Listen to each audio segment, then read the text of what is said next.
This podcast is sponsored by nobody. Hey dudes, welcome to Splat from the Past, the only 80s themed horror sci-fi show where things can get totally radical. Now, I am so excited for today's show because I've been wanting to talk to this person for a very long time, and I have Kat Kramer to thank for the connection. Barrie Chase, the gorgeous, talented dancer and actress from way back when. Oh my God, she worked with Fred Astaire. Oh my God, they were very close. They did, NBC specials together, and they did a pilot called Think Pretty, and they did all this stuff. And of course, she's been in some of the greatest movies ever made. Everybody remembers her from It's a Mad, Mad, Mad, Mad, Mad World, Dick Shawn's girlfriend, but she was also in Cape Fear. She plays Max Cady's girl that he leaves the bar with. And she was in Flight of the Phoenix, White Christmas, oh my God, The Conqueror, Pal Joey. I mean, so many classic movies, and she's worked with so many greats. Steve Allen, Ethel Merman. Oh my God, a lot of great people. Even Christopher Reardon, who's been on the show. And it's going to be a great conversation today, and I can't wait. She's a living legend. I can't believe there's no memoir out about her or documentary. I'm going to find out what that's all about because she is just a part of Hollywood history and showbiz history in general. Oh, yesterday was 7 years, or no, 9 years actually. Yesterday was 9 years since my car crash, and I gotta tell you, it's very surreal. I'm just so grateful. I'm coming up on 2,000 interviews, and I can't complain. It's just a miracle. Thank you, God, my creator, for all of that. It's just been nothing but a miracle, and I'm just totally grateful. Just totally grateful. So yeah, here is my interview with Barrie Chase.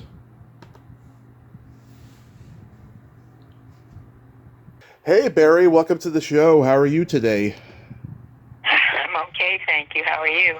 I am just fantastic. I can't tell you what a great honor this is. I've been a fan forever. Thank you so much for allowing me the honor today. It's fine. It's okay. Yes, and thank you to Kat Kramer for connecting us. So, going back in time, I was reading that you started dance lessons at age 3 in New York with Adolf Baum, and at first you wanted to No, be that's a little wrong. I don't know where you read it. I didn't. I did start. I don't remember when I started. I'm guessing around 3 or 4. But Adolf Baum didn't come into my life until I was living in California. Oh, okay. Yeah, well, it's Wikipedia. It's always inaccurate. Oh yeah, there's lots of that stuff going on. Yeah, so was your mom a dancer? No, she was a pianist. What Concert pianist. what drew you to dancing? Probably because I heard music all day long, every day in the home, and I just naturally wanted to move to it. So yeah, I don't remember when I didn't. So improvising is very second nature to me. I see. So it was ingrained in you from early on, then. Very early, very early. Yeah.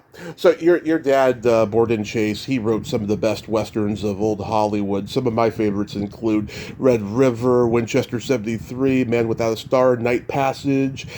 What was it about the western genre that he was attracted to?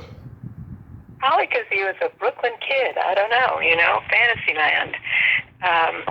That's about all I can think of.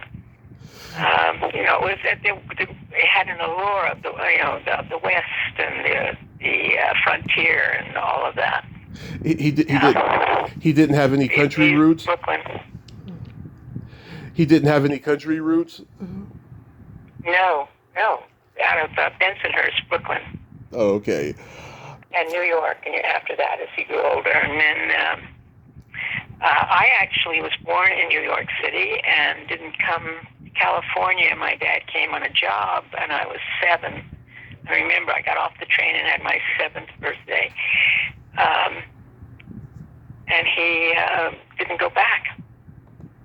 Yeah. Was he writing in New York at first? Yeah. Oh, yeah. Yeah. He started. started when I think his first story was to get my mother and I out of the hospital when I was born. She was the one who encouraged him to write because he used to live, this is so nice, I wish somebody had done it to me. He'd leave love notes around, and he was a sandhog. His first one of his writing ventures was a book that's used in universities about sandhogs because it was something he knew about. Interesting. And then he started writing in the pulps, Argosy, they were called pulp magazines in those days, detective mysteries and so forth, to make a buck. And from that, then he went into the Saturday Evening Post, which I was privy to the Algonquin best short story writers of America used to meet at the Algonquin. They actually had someone yelling, Philip Morris. He would go through the room yelling, Philip Morris. I can remember that. Anyway, yeah. And then he sold 2 films and it never went back. Wow. And how old were you when you guys got there? I was 7 when we moved to California. When we came out here, and he said he was going back because I loved where we were living in New York. We were in Long Island, and a big old estate that this man, my dad was broke, and this wealthy family, my mother knew the man, and they allowed us to live there. So it was a fantasy land for me, and I never wanted to leave it. Mm-hmm. He didn't go back. Yeah. At what point do you meet Fred Astaire? At what point? Yeah. After 8 years of trying to get out of the chorus, I was 24, working. I had gotten out of the chorus. I was working for Jack Cole as an assistant and a dance-in for Kay Kendall. And Fred was doing silk stockings next door at the MGM lot. And Jack used a drummer, which was very unusual. I think he probably was the only one that used a drummer in rehearsals, piano and drums. And, of course, Fred loved both of those instruments and he played them both. And stuck his head in to see what was going on. And Jack had his 4 regular boys that he always worked with, which were Cole dancers, which were fabulous, really terrific dancers. And I had worked for him twice before in Kismet and Designing Woman. So I was still learning his jazz. And he gave class in the morning. So I was probably the only one that was a couple of beats behind everything because I was trying to pick it up and learn it. Yeah. Jack he didn't really teach it to you until you knew what you were doing, and then he would refine it for you if he was interested enough.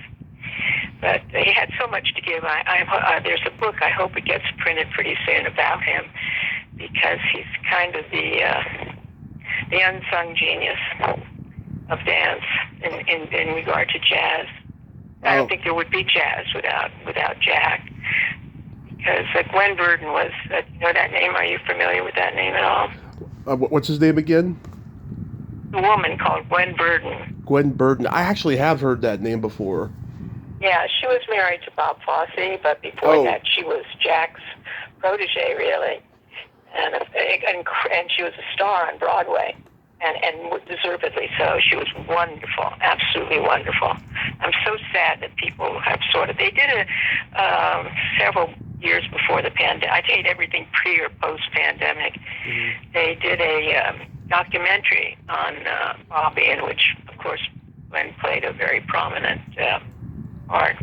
And their daughter is a dancer. I don't know if she still dances, but they had a daughter, and she was a dancer. Yeah, Nicole Fosse. She was in the chorus line. I think she got out of the chorus line and did some. I didn't see her because I don't live. I used to go back all the time, but I never caught her. I think she did a starring part on Broadway. I've never seen her perform, but I know of her. I did a job for Bobby, we danced together on a special that he produced and choreographed. Yeah. And so when I would go back, he would call me, and he said, Gwen's pregnant. Oh, yeah. You know about Nicole before she was born. So did you idolize Fred Astaire when you were growing up? Oh, yes, of course. You know, when I was growing up, God, Turner Classic is doing a whole thing about the Saturday matinees. Mm-hmm. It would be, I think they were the babysitters for my parents. I would get dropped off with a quarter. Yeah. Sounds weird, doesn't it? And you'd see double feature, 2 films, a newsreel, a cartoon, a serial, a documentary. I mean, it went on and on. And then of course, if it was a Fred Astaire movie, I wouldn't come out after all of that. I'd stay to see it again, and my mother'd have to drag me out of the theater. But yeah, of course, I used to go home and try to dance like him, never ever dreaming that I would have any kind of future with him. Yeah, I mean, you two had great chemistry together, and you know, I watched the 1960 TV special Astaire Time you did with the Count Basie Orchestra, and you did the segment where he's the butler and you're the rich woman in this purple glitzy dress. Miss Otis forget. No, coward. Yeah. You're like asking him about Miss Otis, and then he starts off talking his answers, and then he ends singing the rest. It was so hilarious. Yeah. That was a fun number to do. I actually met before I did that number. Actually, before I ever danced with Fred, he told me, he said, Noel Powell was performing here in a theater that's no longer existing.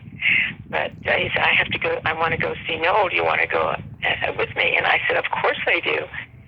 And he went backstage afterwards, and afterwards he said, have you ever met him before? Because he was so nice to me. He was trying to, I was just sitting there silently observing, and he made a point of trying to talk to me and draw me out. He's very nice. And of course I had admiration for his work. That was Fred's idea. All these numbers we did, they were his idea to do. I loved dancing to Count Basie's music. Oh my God, that was a thrill. And what's his name, Joe Williams, who sang. Oh my God, he's so good, so good. The godfathers of blues and jazz, both those guys, they're just fantastic. Oh God, it fantastic. was so much fun, and I cannot tell you, on the orchestra recording day was like no other I had ever been to. I had grown up in MGM musicals. Yeah. And it was Johnny Green. It was before Previn. Previn worked for Johnny, and then anyway, so these recording sessions at MGM were very philharmonic, concert-like, very kind of quiet and respectful and nothing like the Count Basie. Count Basie was like a picnic was going on. They brought their girlfriends, and they were having a good time, and it was amazing. I actually used one of the girls as an image for one of the numbers I did. I thought, oh God, she's too good. I have to record her in my mind. Yeah. I've seen a lot of those appearances that you two did on the Hollywood Palace. Like there was one in 1966 where you danced to Herb Alpert's Spanish Flea down a stairway, and I believe that's where That was Tijuana Brass. Yes, the Tijuana Brass. I believe that's where Laugh-In started, because it reminded me of like when Goldie Hawn was dancing on that show. Just the way you were dancing to that song down that stairway, and of course down the stairway. Yeah, it was sort of reminiscent of all that. I'm trying to think of the fellow's name. He died quite young, who choreographed that. Oh God, it's not coming to me. But it was kind of more like a stage number than it was very long and tough to do in a short rehearsal period of time. He had 1 week to do everything in. So on that particular number, I ended up paying for the boys for an extra week out of my own pocket because it was just too much to do in a week's time. Yeah, and of course Don Adams brought you out another time, and you danced to "Son of a Preacher Man." Oh yeah, that was one I wanted Alvin Ailey to choreograph for me, and I don't know whether he just didn't want to or he was truly busy. I have no idea. But he suggested Claude Thompson, who I got. He did the choreography on the number, but really the person that helped me the most was his assistant, Jerry Grimes, who is no longer with us. But thanks to Jerry, I managed to do that number. Claude got really, he couldn't even be bothered to show up. I don't know what the hell that was all about. But Yeah. anyway, that was and the censors in those days. Oh my God, the censors almost killed that number. The boys had collars on as, son preachers, and they made them take the collars off. They took the cross off out of the church, and it was endless. Which they do on the dress rehearsal day, which is the following day you shoot. So there isn't much you can do about it. Yeah. Anyway, yeah. In 1964, you and Fred did a TV pilot that Bob Hope produced called "Think Pretty," and I watched it. That. I watched it on YouTube, and I thought, okay, it's not the best pilot ever, but the chemistry. Oh, I hated it. I made it. Fred invited me to dinner, and he said, "I am going to do this show, Bob Hope, Chrysler Presents, and I'm going to give you the script to read." So I got the script and I read it, and we met. And I said, I think it's probably one of the worst scripts because I've been around writers all my life. One of my first times I ever lived with anyone, he was a writer, and success became, not at the time, but he became very successful. Anyway, I'm around writers, writing and stuff, and my brother was a writer and so forth. But I said to him, I think it's one of the worst scripts I've ever read. It's really awful. If you want my opinion, that's it. And he said, thanks, I worked on it. And I went, well, there you go. A classic case of people not daring to say no to Fred. Because I just, it was like a formula. Well, we got to have a comic, and we got to have a daughter, and we have to have a love interest, but we really can't marry such a different age, from Fred, and we got to be careful, and we got to this, and we got to that. And I thought, what the hell is this all about, Yeah. Unfortunately, I think there was a number at the end that was rather good. I thought you two had great comedic chemistry, like Cary Grant and Audrey Hepburn. I seriously did. Did you really? Well, God, I'm glad you thought that. Yeah. I mean, the material wasn't the greatest, but like just the chemistry of you two on screen is what was cute, I thought. Yeah. I'm sorry I didn't catch that one, and it was a compliment, and I missed it. What did you say? I said, it wasn't the best of material, but the chemistry was undeniably good. Yeah, good. Yeah, no, it was not the best of material. It was just, I don't know what it was. It was like a mishmash to me, It didn't, anyway, it's done and over with. So when you were dancing in Las Vegas, is that when you met Christopher Reardon? Christopher Reardon was in my nightclub act. I had a nightclub act. Yeah. And I had 3 boys in it. And Christopher was one of the boys. And I had this come back at me a lot, that he was my partner. Well, that's not exactly accurate. In that I danced with him as one of 3 boys, yes. Yeah. But he was never, I don't want to get into it. Who cares? It's all good. I had him on a couple years ago, and he was a funny and interesting guy, and he highly praised you. Well, that's nice. I'm glad. That's nice. Yeah. That I met him. He was signed. Actually, Pan signed him. I didn't even see the audition.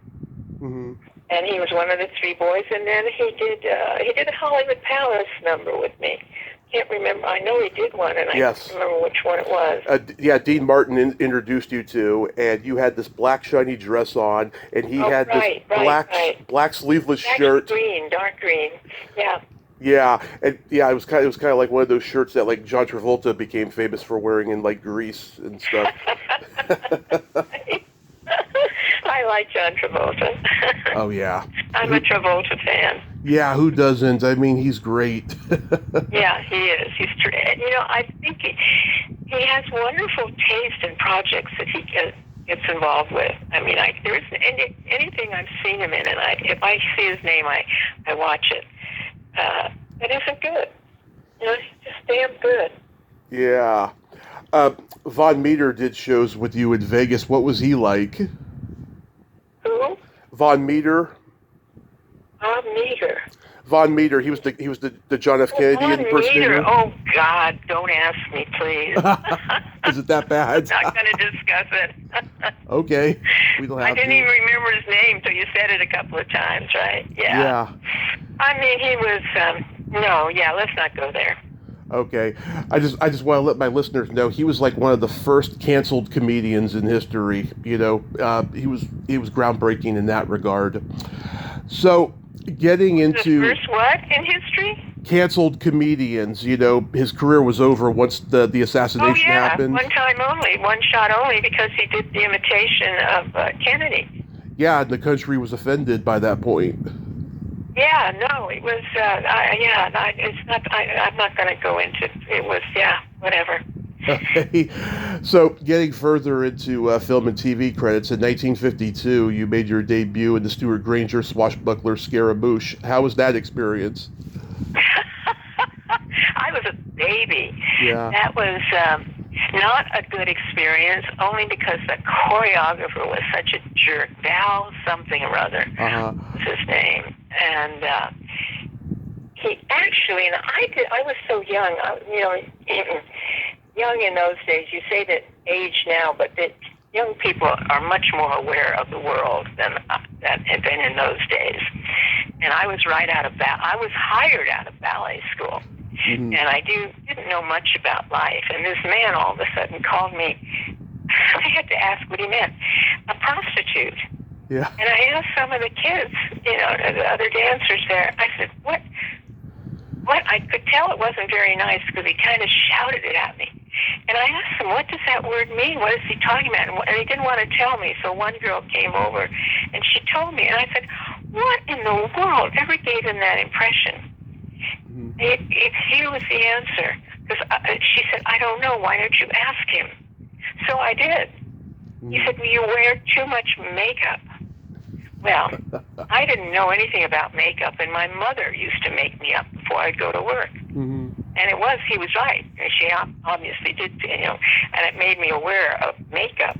But, I mean, what a thing to say to a kid, right? Yeah. Unbelievable.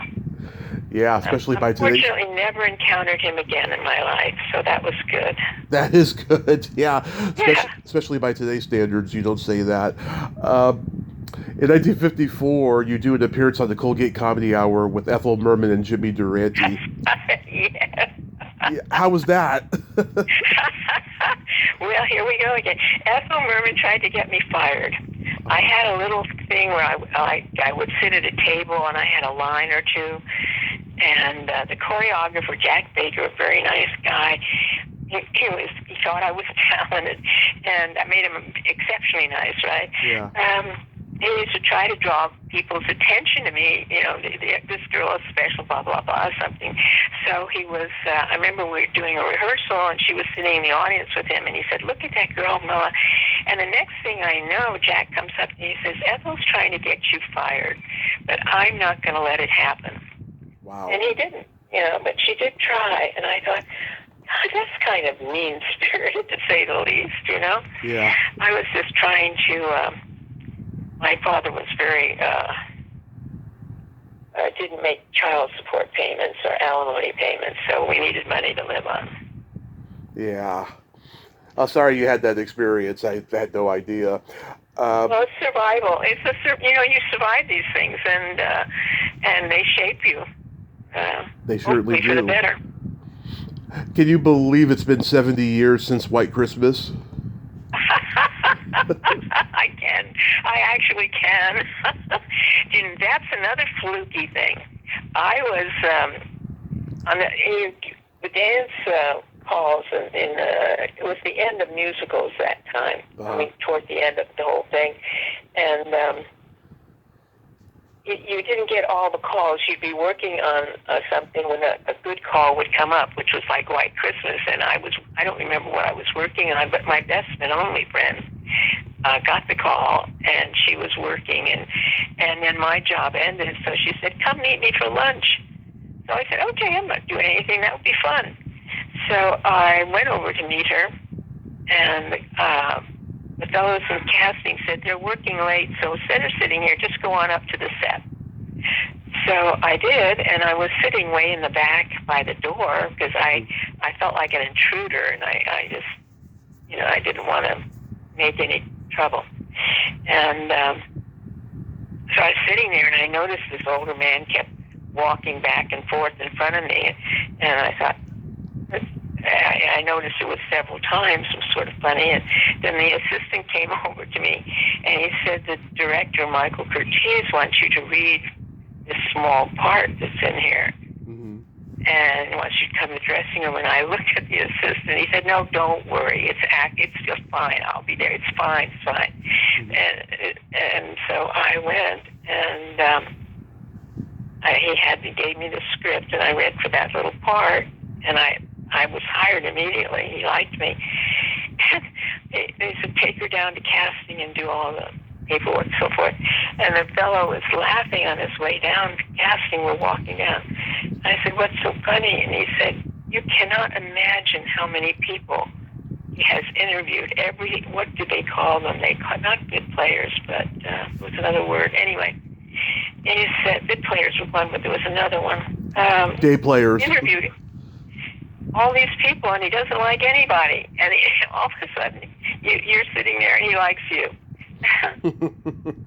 And then they wrote the second scene, the party scene at the end. That was not in the original. It was just the one little thing. And they liked what they saw, so they wrote me into the second scene. Did you just... Nothing happened after that. It just went nowhere. With several little things, and they went nowhere. Back to earning a living, Yeah. Did you make up that voice? No, it was Curtiz's. I didn't even know who Michael Curtiz was. I found out years later what wonderful movies that he'd made. No, he was very nice to me, very gentle and kind. And he said to me after the first reading, he said, "Do you think you could say those lines through your nose?" Yeah. And I didn't know what he was talking about. I didn't register. So then, I don't know, somebody that was there did it for me, talk through their nose, and I got the idea. So then I did that, and he said, "That's it. She's got it. She's the one." Oh, God. I'm sure people come up to you all the time and say, "Mutual, I'm sure." Oh, I know. Do you know that it's made such an impression on people, that film, it's very nice. I get people who come for autographs, and they'll say, "Would you write that line down?" Mutual, I'm sure. Yeah. Oh, golly. You were in the John Wayne movie, The Conqueror. How was that? Oh, my gosh. I'm so glad that I didn't go on location, right? Yeah. I just did, actually, I did hardly anything in it, but they made a documentary about that film, it's finished now, and I don't know where they're showing it. They showed it at the Newport Film Festival here, and, it's an interesting documentary, very interesting. I was just one of the chorus. However, Dick Powell, who was the director of that, I got a little speaking part in a Jack Lemmon movie that he directed. I can't think of the name of it. You can't run away with it. What's it called? You can't run away with it. Right. I don't know why I forget that all the time. Yeah. I had the telegraph operator, I think. I have to read this telegram. Can you imagine telegrams? That dates it, doesn't it? I have to read this telegram back then. Dick Powell was very nice and very, very easy, kind and gentle. But Jack Lemmon couldn't stand me. I don't know. I rubbed him the wrong way. I love that scene too. You're a flirty Western Union girl, and you're just in awe of him when he says tub of lard. He was very on the. I don't know why, because I'm sorry, I think he's very talented, but there's something about me, or maybe he was in bad sorts that day. I don't know, but he was almost abrasive. Oh, I'm sorry to hear that. Well, he was actually abrasive. I do know he was an alcoholic in those days, so that could have been it as well. Oh, was he? Maybe that was it. I mean, it was very rough going, and so much so that I had trouble with the lines. I mean, it was very off-putting, but Powell just sort of guided me through it. It was very nice.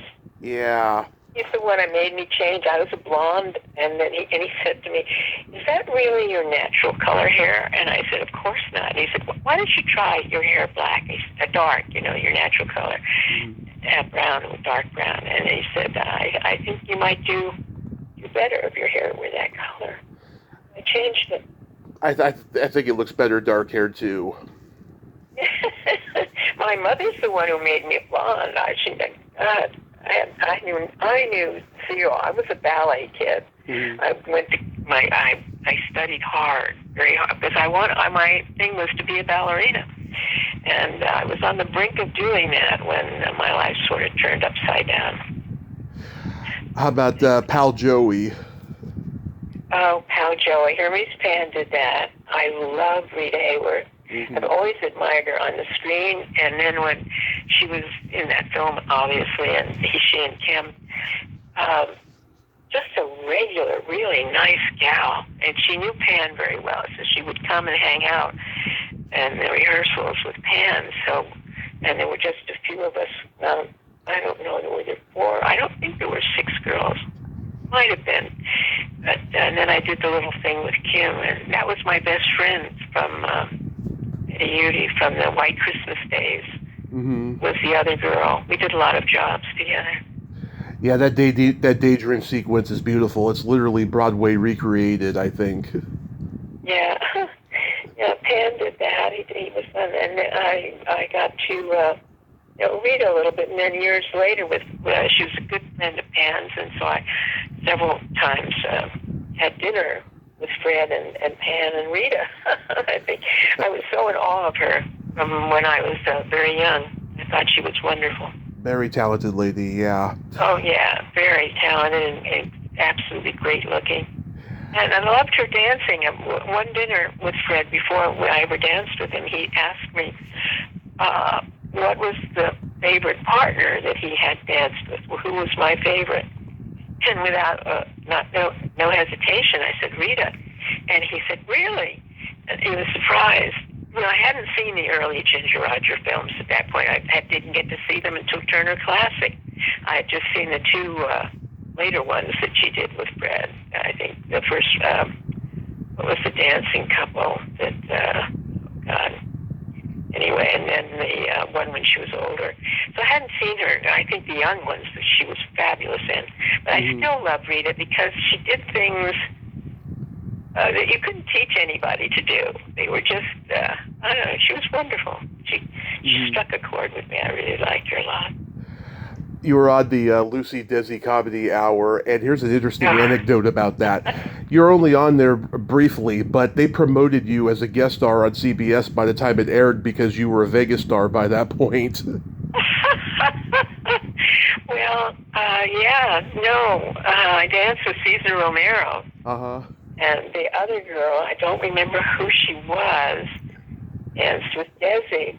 And what I remember was, Lucy wasn't around too much during that. And when she was very, she didn't intermingle with us at all, which I was sorry about because I admired her.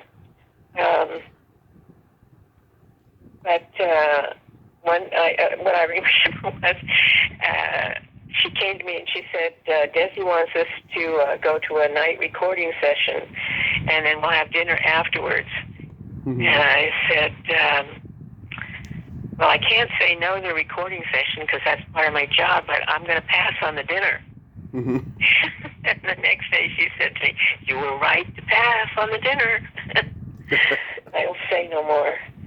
But, yeah, that was a fun show to do, an easy show to do, and everyone was very nice. And, yeah, Cesar Romero was very nice. Oh, yeah, he was great.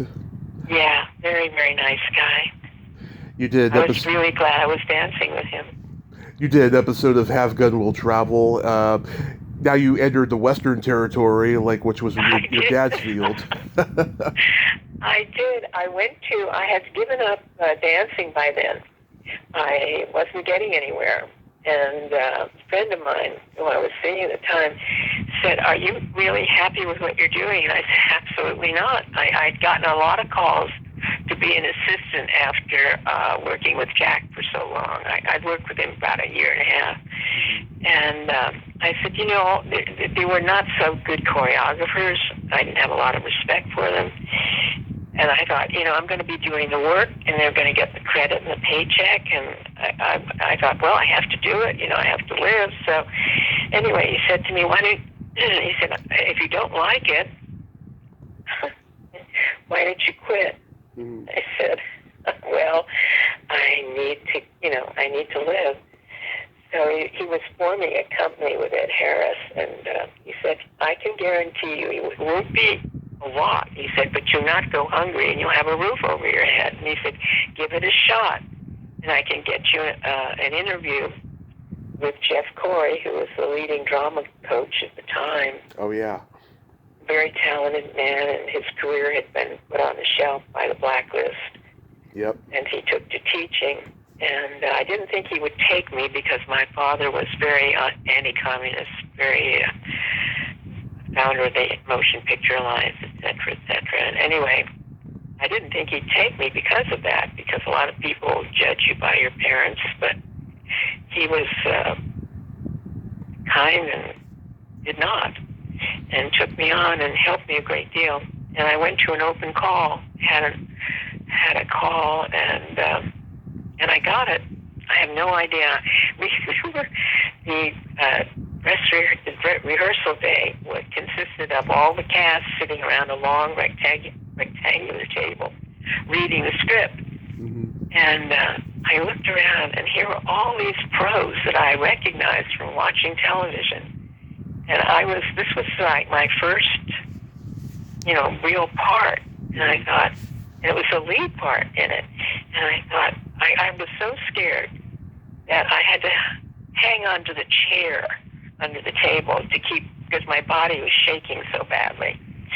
And so I got on the set, and the director was not very kind toward me. He was very harsh. And I just was, don't wear any makeup and do it, just kind of barking away at me. And Richard Boone was really nice, very, very gentle and soft-spoken, and guided me through. But it was difficult because of the director. And there was this one fellow, he came over to me and he said, You'll be fine, you're okay. And I said, I feel so ugly. He said, I don't have any makeup on, I feel really ugly. And he said, go over and put a little mascara on. They'll never notice. That makes you feel better. And he was so nice to me. And I remembered his name for years. His name was Bing Russell. Oh, yeah, Kurt Russell's father. I found that out later. I mean, 20, 30 years, long later. But I always remembered his name because he went out of his way. I mean, he was just, I didn't know him at all. And he went to come over and try to make me feel comfortable because this director was. And then I found out that the director definitely did not want me to do that part. And the only reason I got it was because Richard Boone wanted me. He said, no, she's doing it. She's the one. Mm-hmm. So, yeah, that was that show. That was my first. I had given up dancing totally by then and trying to make it as an actress. You got tired of dancing? You wanted to focus on acting? I wasn't tired. I couldn't get anywhere. I could not get out of assisting or the chorus. I was on the On Lay Girls, mm-hmm. which was with Gene Kelly. And I had done Brigadoon, which Gene did a private audition because he wanted I don't know whether it was 2 or 4 girls to say lines, which I never did. But he had us dance and read us out of the script, and I got hired for that. Never called upon, but I got the money, which was nice, more money. But Gene came over and he said, I want to do a test with you. And I couldn't believe it. And he said, you have to go up and talk to Arthur Freed about it, but we'll do the test at the end of the shooting on Brigadoon. And that people are saying, do you know that Gene hasn't done a test with anyone since Leslie? And blah, and I thought, oh my God, I can't believe this. So I go up to Arthur Freed's, he calls down and go up to his office, and well, it wasn't good, let's put it that way. Yeah. And so I left. And about a week or so later, I get another call down there, and Arthur Freed wants to talk to you. And I go back, I think, well, he knows I don't play that game, and it'll be okay. Well, I was wrong once again, so I left the office. And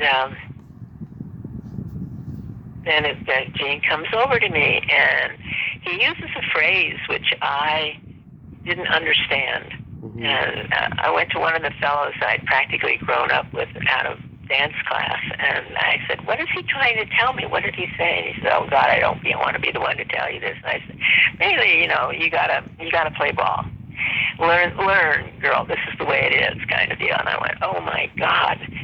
And so then at the end of the film, he said, well, I'm going over to London to make invitations to the dance, so we won't be able to do your test.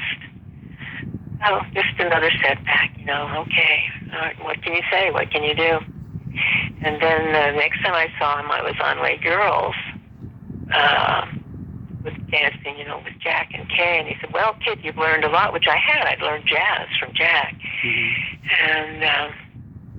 And then Fred, some strange things happened. How was making the George Raft story? Oh, gosh, George Raft's story. Oh, my God. Ray Danton. Oh, my God. Ray Danton was a talented guy, mm-hmm. but really liked himself a lot. Yeah. Really a lot. I won't go into the Ray Danton stories, but he was very difficult to dance with. His ego really got in the way of everything. Well, one time, I'll give you an example, a short example. Okay. We decided in rehearsal that the best way to do this dance number, because he was not a dancer and not inclined that way, was to dance around him. So, and then sort of do one or two something simple together, but I would dance around him. And so his arms were out so far. I would keep knocking his arm. It was difficult to go around him. So I said to him, Ray, why don't you just kind of hold your arms in a little closer to your body, and I can get around you smoothly. And he said, he puts his arm up, and he says, see that? That's a bicep? Yeah. I'm going, yeah. And then he points to his chest, side chest area. He says, see that? Those are lats. Can't get them in any closer. I leave you with that. That sounds like a narcissist. It really does. So it was not, and not happy. And the director was an very old school director. That I love Jane Mansfield though. She just smiled her way through everything. Oh yeah, tell me about Jane Mansfield. I did a tribute to her earlier this year. Did you? Or a couple of years ago. I mean, yeah, I love Jane Mansfield. Oh, she just smiled. I just thought, could you learn that, Barry? Could you just stop taking it seriously and learn from her? She would be, when we weren't shooting, it was almost like she was another person. Mm-hmm. And then when shooting came, she was smart. She was Jane Mansfield with the tits and everything. Yeah. And then she would go back to being this person. But everything, she just took it in stride. She just kind of glided through it. I thought, God, that was really good. I didn't. Things would upset me, and there are times to be upset, I think, and I realize now, at times it's of no avail whatsoever. Just get through it, yeah. Right. She seemed to have had that. I didn't get to know her. She kept very much to herself. Mm-hmm. And, yeah, Jane Mansfield. I did ask one thing. She used to have, I think it was a Chihuahua, little tiny dog, little shaky tiny dog. And I would come in to have my hair done after she had hers done. And she would always ask the stylist to wash her dog. Mm-hmm. So the dog would go in the wash basin before me. So I said to her, do you think maybe she could wash her dog after my hair gets washed? So she did. But I thought, I just don't want to put my head in that basin after she's washed her dog in it. And I just don't want to do that. But yeah, she always had her dog most of the time with her, this little tiny dog. Yeah, that's what I heard about her. I'm a huge fan of Cape Fear. I love it so much that I also love the remake, and I'm actually talking to Ileana Douglas tomorrow, strangely enough. Were you offered the part of Diane Taylor? Yeah. Mm-hmm. Yeah, I was under contract to Fox, and I had turned just about everything down that they came up with, and I was living in Sweden. I ended up marrying very much in love with this Swedish fellow, and I was in Sweden, and they never put me on suspension. But the scripts there was one script with Bing Crosby, and you never see it listed in his credits. And I don't remember the name of it. Blake Edwards directed it, and I had known Blake not well, but I was working for Miriam Nelson on a movie.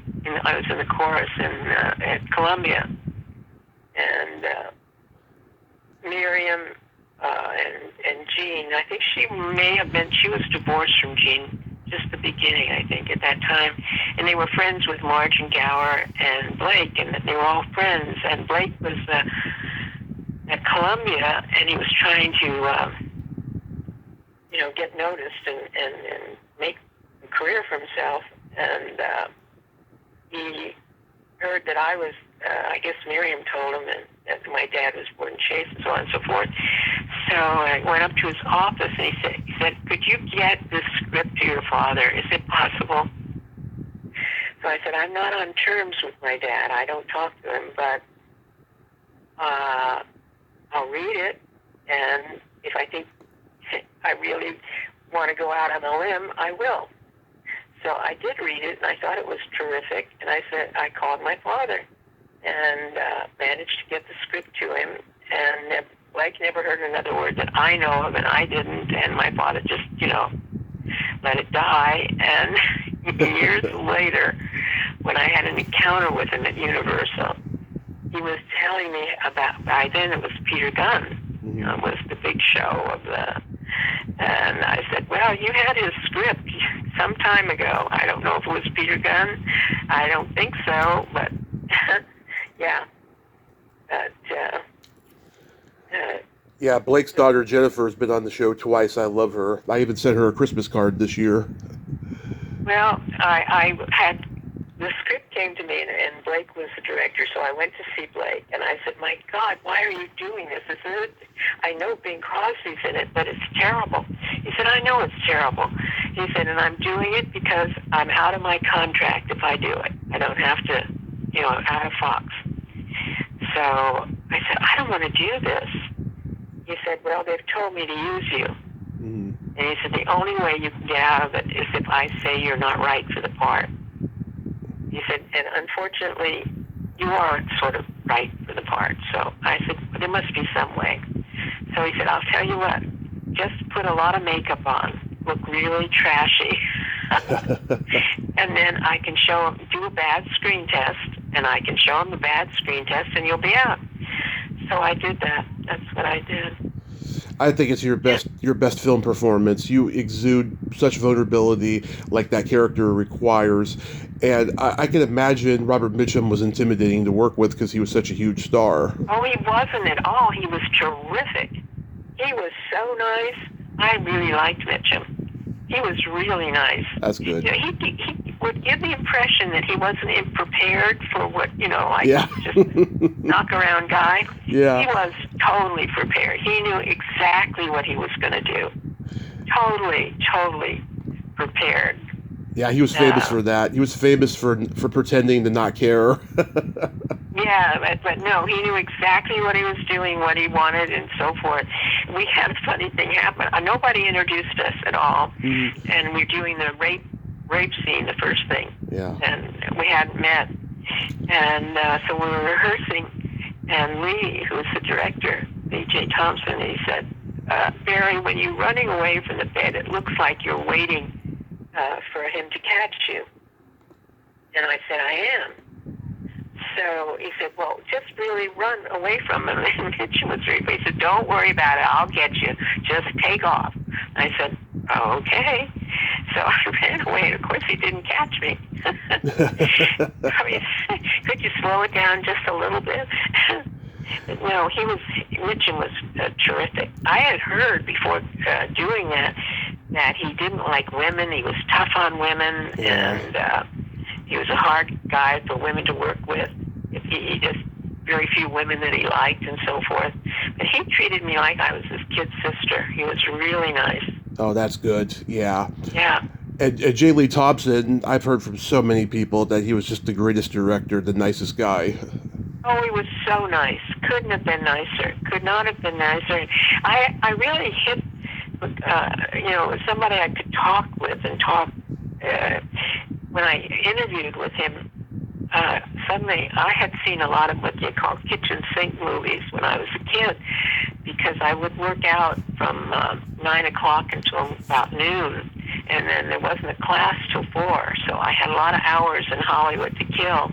Fortunately, Hollywood was an easy place then, not like it is now. It was much safer than today.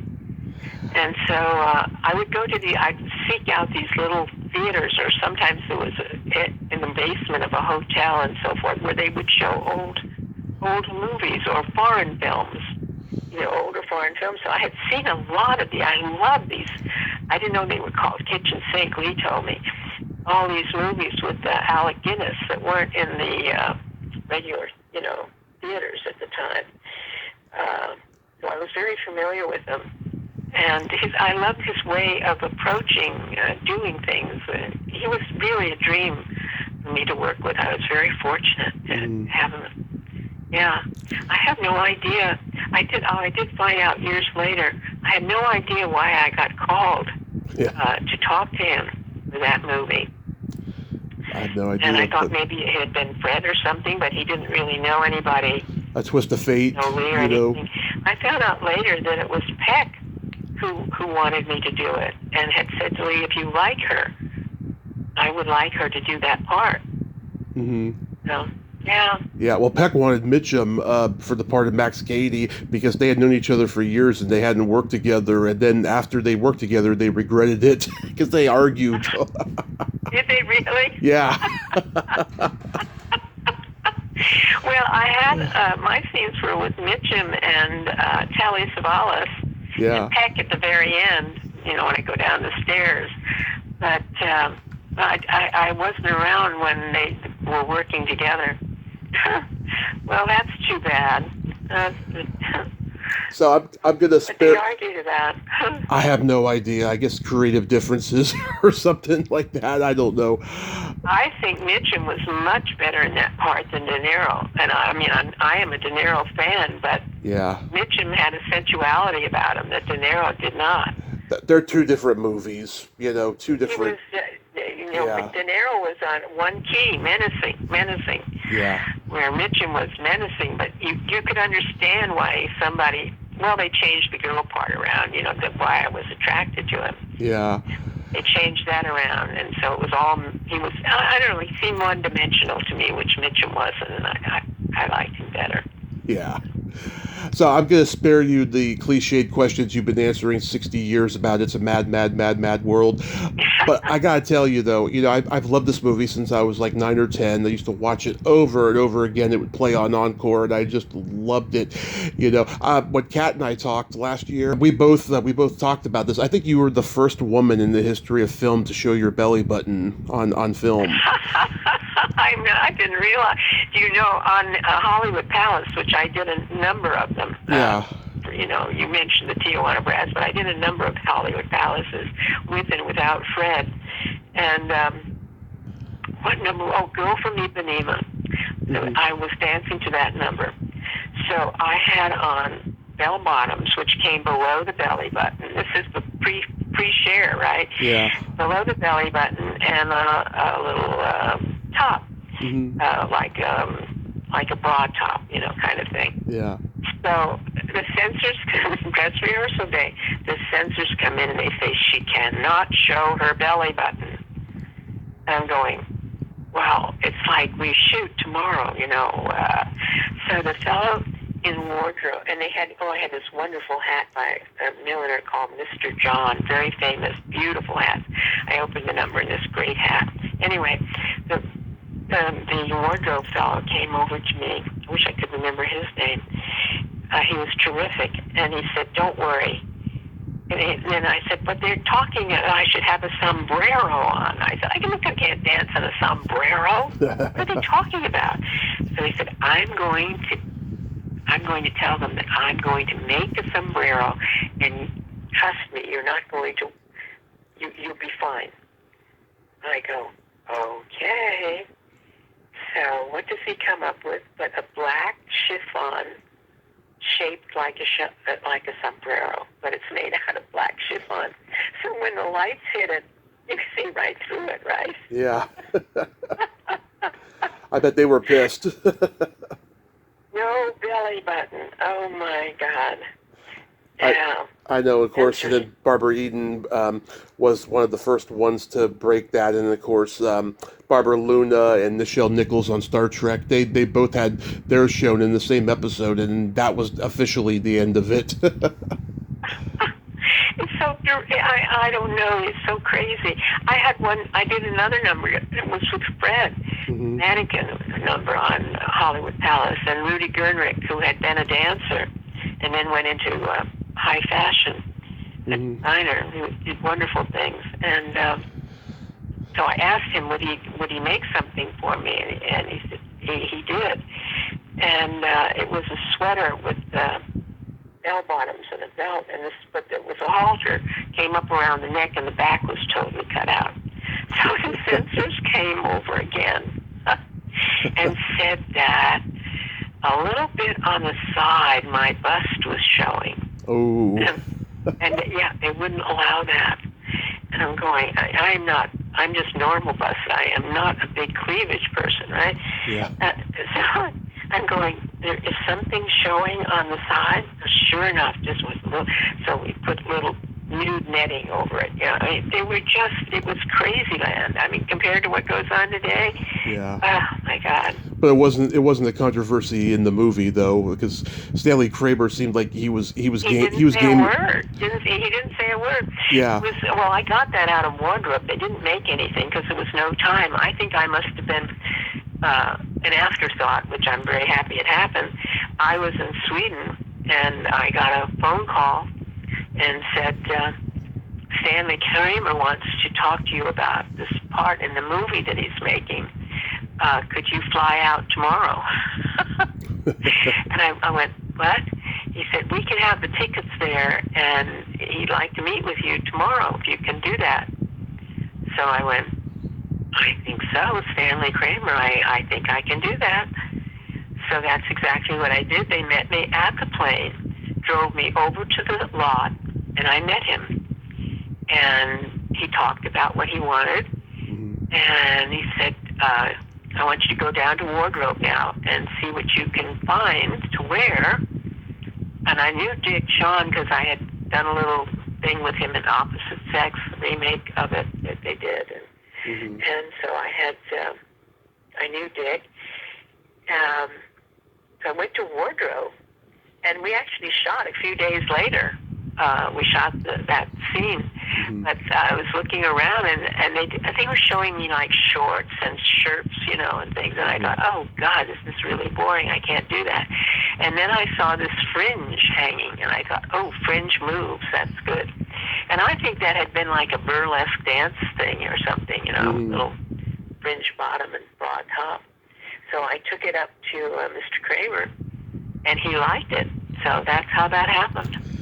Yeah, have you ever met any of the Shirelles? No, but you know something? Uh-huh. They used a photograph of Dick and I on one of their albums. Oh, I didn't know And that. I knew nothing about it. And somebody told me, you're on the cover of the Shirelles, they were record albums in those days. Mm-hmm. And I went, wait a minute, I never heard about that. Yeah. So I investigated because I thought, God, if they use that, I should be maybe paid, don't you think? Yeah. Well, somehow there was an agreement, I remember signing a contract that any photos that used to publicize the film, you didn't get paid extra for that. And I was fine with that. It was publicizing the film. Mm-hmm. But I don't know how they twisted that around. Maybe, because I don't remember now, but there were no really tunes associated except the title tune. Right. With Mad World. How that worked, that photo publicized Mad World on their album, and why they even wanted, I don't know. It was a whole thing. I never talked directly to them, but I never forgot that. It was kind of a shock. Interesting. Yeah. Yeah. Your I brother. don't even have the album. Your brother Frank wrote an episode of Bonanza, and you were on it. Yeah. He wrote that for me, unbeknownst to me. I just, all of a sudden, he called me and said, I've written this script for Bonanza, and I've written it for you. And they want you to do it, and I've written it for you. And so they sent it over to me. I thought it was a lovely story, but I said to him, I was about 30 years old at the time. Mm-hmm. And I said to him, I'm playing like a 16 or 18-year-old girl. It's kind of a stretch. But I guess TV makes those stretches. I don't know. But they were so much wanting me to do it. And I said, also, I haven't had point shoes on in a very long time, and they're not something that you put down and pick up easily. You have to, your feet have to be it takes years to condition your feet for not bleeding, number one, and then point work is something it's like being probably a concert pianist. You don't suddenly not do it for years and then pick it up. It takes a while to get going again. Anyway, they wanted me to do it, and so I did it. And they were very, very, everybody associated with that was very, very easy to work for, and thoughtful and kind, really, really, really nice. You do the Egyptian dance in The Flight of the Phoenix. I know that your dad wrote some of Jimmy Stewart's Western movies. Did he have anything to do with you getting cast? Nothing. My father had nothing to do with my career. Nothing. Mm-hmm. My father put me out to dry. Well, he legally could get out of paying child support when I turned 21, but he stopped long before that. He had a thing. The judge reprimanded him because he never showed up in court. My mother would take him to court for non-payment, and then we would be awarded half of what was owed, and then try getting that half, and then going to court would always take about a year before you could get into the courtroom. And then it was half, and it went on and on like that. So in the meantime, I was earning a living. But this one judge, I never forgot her, Mildred Lilly. I remember her name to this day. She, first of all, I had been allocated, my mother was using my support money, and hopefully that she would get it. She would get, half of the half and all that kind of stuff. That I was going to dance classes and dance tuition. I was serious about it. So I remember Judge Lilly looked at me and she said, I was on the stand. It was sort of scary. And she said, do you have any reason to think that you could become a dancer? Wow. So yeah. And I had gone to a master class of a famous ballerina, Alexandra Danilova, and she had encouraged me after class to continue my studies. So that's the only thing I could think of. And fortunately, this judge knew who Danilova was. And you know what she said? She called my father's attorney up to the stand. Mm-hmm. And she said, you know, if more parents would let their children do what they want to do, we wouldn't have so many bad attorneys in court. Yeah. True. That good? I never forgot it. Never forgot her. She granted it, and he paid a bit of it. But no, that was his whole... And another judge said to him, finally, if you don't make these payments, and I see that you've come to court again for non-payment, I'm going to send your client to jail. Mm-hmm. They got sick of him, right? But that was his modus operandi. Yeah, so he had absolutely nothing Mm-hmm. to do with my work. What was it like to be directed by Robert Aldridge? Yes. I just got a call. My work was really, when I look back on it, I didn't seek those things out. They came to me. I got a call. This was a funny one. I got a call from him, and I went in to meet him. Yeah. Didn't know him at all. And he said, I want you for this movie. But he wanted me to be topless. Mm-hmm. And I said, I don't do that. And he said, no, I understand, but we've arranged because there are no women in this film, and they were concerned about the public accepting an all-male cast. They had arranged with Playboy magazine for me to be a centerfold, which paid about $100,000 or $150,000, which was very good money. Yeah. And he was going to pay me very good money to do this dance topless. And I said, you know, I have to tell you, no, I'm not going to do it. And I said, there are a lot of good-looking gals with big boobs that you can get to do this. Yeah. And I said, yeah. And I said, I can tell you how to photograph it, that it will be sensual if you want me to do it and still be covered, you know, which is to go up the camera on the side of the body and things that they did with MTV much later, you know, just suggestive photography without actually seeing nudity. Mm-hmm. And so he said, no, I want you to think it over for a week, and then we'll have a meeting in a week from today, and you give me your answer. But think it over. So I went, okay. So I got it over, and I thought, you don't have control over a lot of things in life. Right. They sort of either work or don't work. They come to you or they don't. But who you're naked for, I have control of that. And I'm just not going to do it. So I told him that. And he said, if you were my daughter, I would love that answer. But I don't. He said, but you know something? I want you to do it anyway. He said, I'm not going to pay you all that money that I would otherwise, but I want you to do it. Yeah. You do it. So I did. That's how that came about. Yeah. It made a beautiful sequence, I'll tell you. I love that sequence. Well, you know what happened? It was a shot on location, and it really, from pictures, I've never been to the Sahara Desert, but from photos I've seen, this Yuma, Arizona, looks like the Sahara. I mean, it's hot as hell. I was supposed to dance barefoot.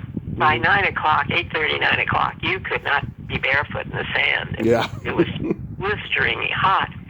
And what happened on the first day of shooting, they had put me up in a motel, you know, because we're on location.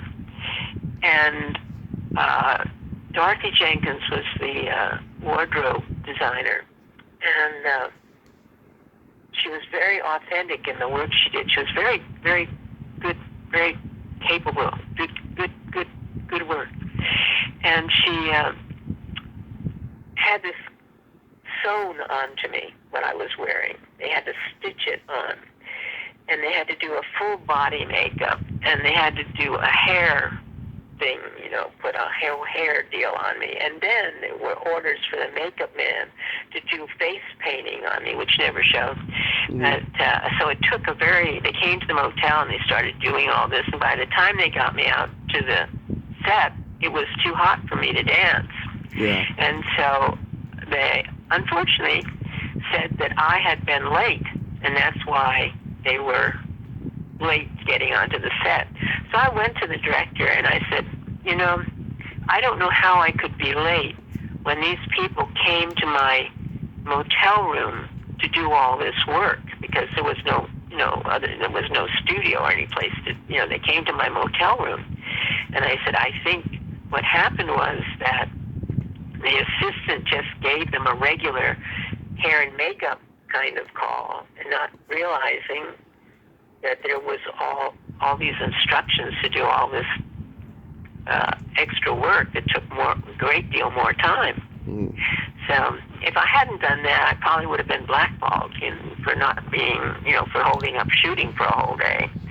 But yeah, when I explained it to him, because it all came back to me, and I thought, I have to go and tell him. I can't let this this hang the way it was. So he was very nice, and he said, well, we're going to shoot tomorrow. We'll do it tomorrow.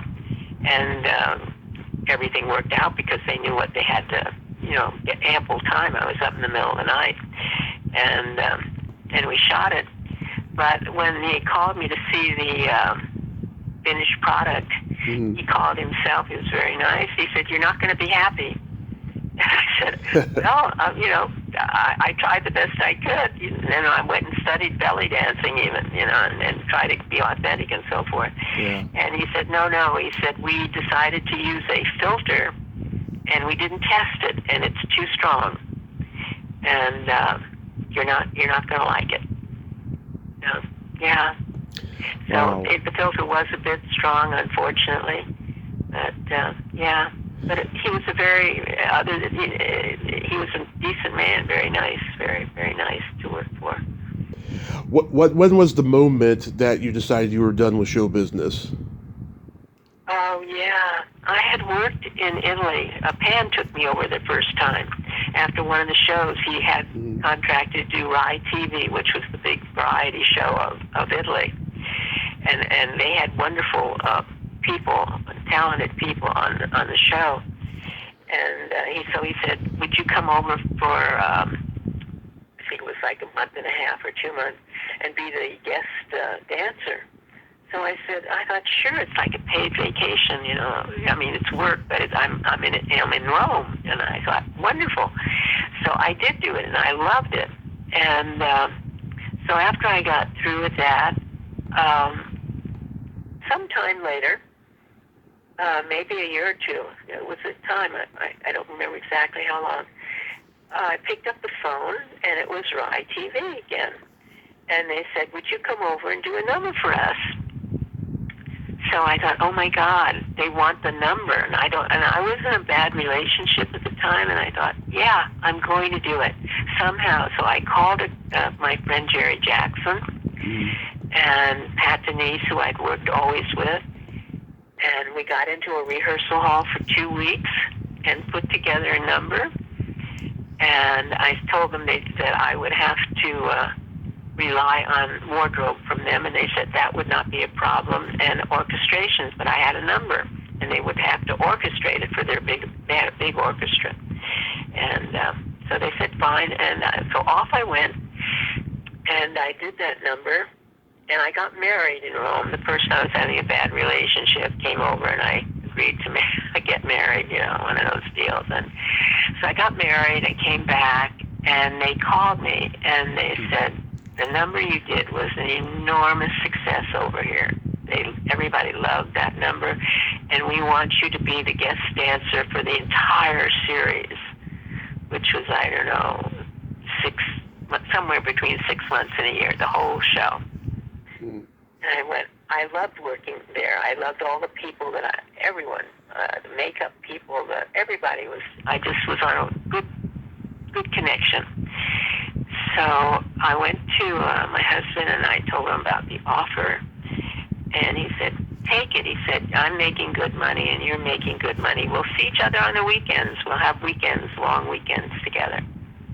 So I called him back, and I said, I'm going to do it. And then a couple of days later, my husband said to me, it's not going to work. You've got to make a choice.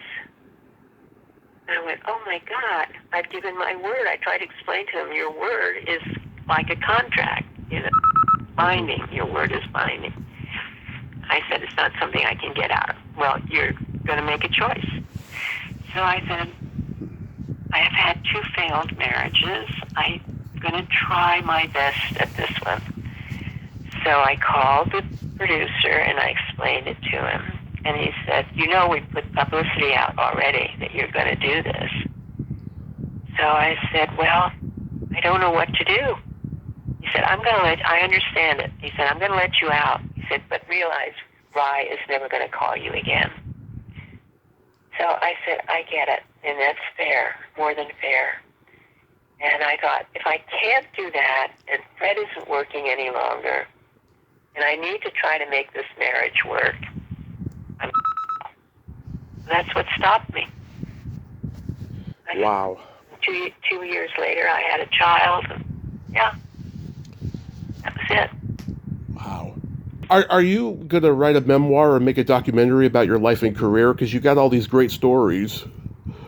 I know, I've been asked to do that. I keep thinking, what do I have to contribute? I don't know, really. But I ask often about it. I just, I don't know is the answer. You should, because I don't know that I have anything really worthwhile to contribute in that way. I don't know. I think it's a good lesson on how you can go from doing something amazing to losing interest and then having new values in life. I think it's just a fantastic story. I don't know. I hadn't thought about that. I didn't really lose interest. I was make a choice. Mm-hmm. My interest was still there. I mean, I was 38 at the time. And, yeah. Barrie, thank you so much for coming on today. This has been the greatest thrill of my life, and please continue taking good care of yourself and be safe out there in this crazy world, and get that documentary or that book made, because you're amazing. Thank you. It was fun to do. Thanks. Take care. Take care. Bye-bye. Bye. Well, there you have it. Barrie Chase. Ain't she a sweetheart? Oh my God, I am just in awe. She is a special, amazing lady, and she's been through a lot, and she has experienced a lot. I'm so glad Kat Kramer could connect us today. Also, I forgot to mention at the top of the hour, rest in peace, David Emge, Stephen and George A. Romero's Dawn of the Dead. Sadly, we never got to meet at a con or do an interview, but he was awesome as a zombie in the movie. And quite frankly, he's the heart and soul of that movie, even before he turns into a zombie. Rest in peace, David Emge. Well, until next time, this is Tommy Throwback Kovac saying there's no shame in living in the past, because the present sucks. Later, dudes!